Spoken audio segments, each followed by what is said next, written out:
Social media के ऊपर चंद दिन पहले मैंने एक पोस्ट देखी जिसके अंदर लफ्ज़ उस्ताद और उस्ताज़ का जो है वो फ़र्क बयान किया गया। उस्ताद और उस्ताज़ के दरमियान बुनियादी फ़र्क ये है कि जो लफ्ज़ उस्ताज़ है वो सिर्फ़ और सिर्फ़ इल्म सिखाने, इल्म पढ़ाने या किसी फ़िक्री निज़ाम हिकमत को समझाने या पढ़ाने वाले के लिए इस्तेमाल होता है।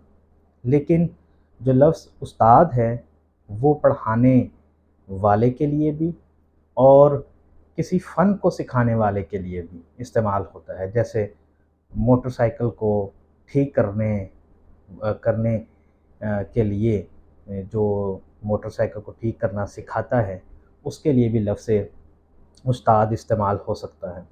अब जो उस्ताद है उसकी जमा असातीद होती है, चूँकि ये फ़ारसी असल है, और जो उस्ताज़ है ये अरबी का लफ्ज़ है और इसकी जमा जो है वो असातिज़ा है।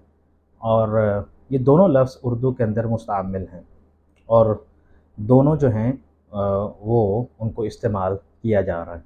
लेकिन मैं आज जिस बात पे बात करना चाह रहा था वो ये है कि हमें इसमें फ़र्क करना चाहिए और पढ़ाने वाले के लिए लफ्ज़ उस्ताज़ का इस्तेमाल करना चाहिए और किसी फ़न को सिखाने वाले के लिए लफ्ज़ उस्ताद जो है उसका इस्तेमाल करना चाहिए। शुक्रिया।